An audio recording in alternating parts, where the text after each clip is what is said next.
নমস্কার, world news বাংলাতে আপনাদের স্বাগত।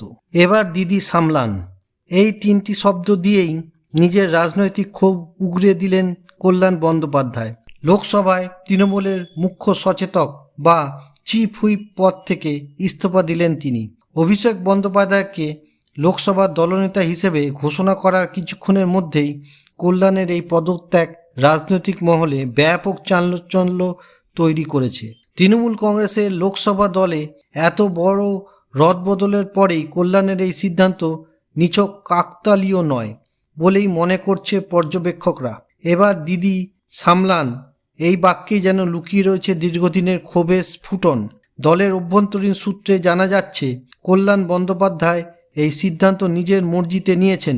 তিনি জানিয়েছেন, নতুন প্রজন্মকে সুযোগ দিতে চেয়েই পদ ছাড়লেন, কিন্তু তার কথায় উঠে এসেছে একাধিক বিস্ফোরক অভিযোগ, যা পরিস্থিতিকে আরও জটিল করে তুলেছে।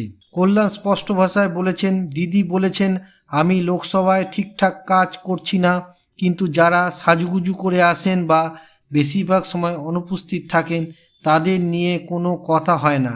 তিনি আরও বলেন, আমার চেয়ারটা পেছনে সরিয়ে দেওয়া হচ্ছে। কাকলি ঘোষ দস্তিদারকে নিজে বলেছি, এটা ঠিক হচ্ছে না। কল্যাণ বন্দ্যোপাধ্যায়ের ভাষ্য, তিনি একাধিক গুরুত্বপূর্ণ মামলা সামলাচ্ছেন।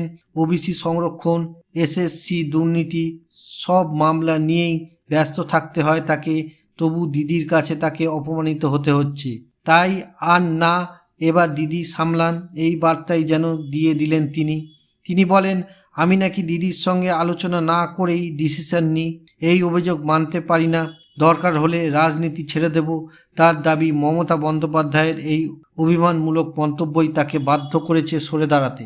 কল্যাণ বন্দ্যোপাধ্যায় আরও জানান, মহুয়া মৈত্ররা আমাকে গালাগাল করে, আমি সব সহ্য করব কেন? অভিষেকের সঙ্গে কোনো সমস্যা নেই, কিন্তু দিদির অভিযোগ আমি কষ্ট পেয়েছি।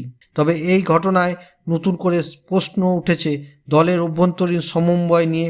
দলের একাংশ মনে করছেন, কল্যাণের এই ইস্তফা শুধু পদ ছাড়ার ঘটনা নয়, এটি একটি রাজনৈতিক বার্তা, যেখানে একটি প্রবীণ নেতা নিজের দীর্ঘদিনের ক্ষোভ প্রকাশ করে নেতৃত্বের বিরুদ্ধে অবস্থান নিচ্ছেন।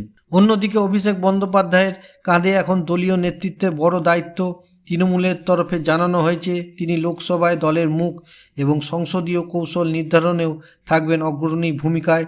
এই প্রথমবার সংসদের তৃণমূলের পুরনো নেতাদের সরিয়ে একেবারে প্রথম সারিতে এলেন অভিষেক। তিনি কিভাবে দলের সাংসদদের ঐক্যবদ্ধ রাখেন, বিরোধীদের বিরুদ্ধে সঠিক কৌশলে আঘাত হানেন, তা নিয়ে কৌতূহল পুরো রাজনৈতিক মহল। দিদির আশীর্বাদে এবং সর্বভারতীয় সাধারণ সম্পাদকের পরিচয়ে অভিষেক এখন শুধু যুব নেতৃত্ব নয়, লোকসভার রাজনীতিতেও অন্যতম মুখ। তবে কল্যাণ বন্দ্যোপাধ্যায় ইস্তফা নিয়ে তৃণমূল এখনও প্রকাশ্যে কিছু বলেনি, কিন্তু দলের অন্দর থেকে যে চাপ তৈরি হয়েছে তা অনস্বীকার্য। দলের অভ্যন্তরীণ সমন্বয় এবং জ্যেষ্ঠ নবীন নেতাদের মধ্যে মতভেদ এই ইস্তফার মাধ্যমে প্রকাশ্যে এসে গেল। এটা শুধু চিফ হুইপের পদত্যাগ নয়, বরং অভ্যন্তরীণ অসন্তোষের প্রতিধ্বনি।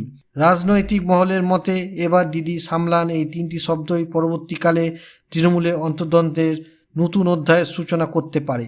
ভিডিওটি ভালো লাগলে লাইক করুন, শেয়ার করুন, সাবস্ক্রাইব করুন ওয়ার্ল্ড নিউজ বাংলাকে। নমস্কার।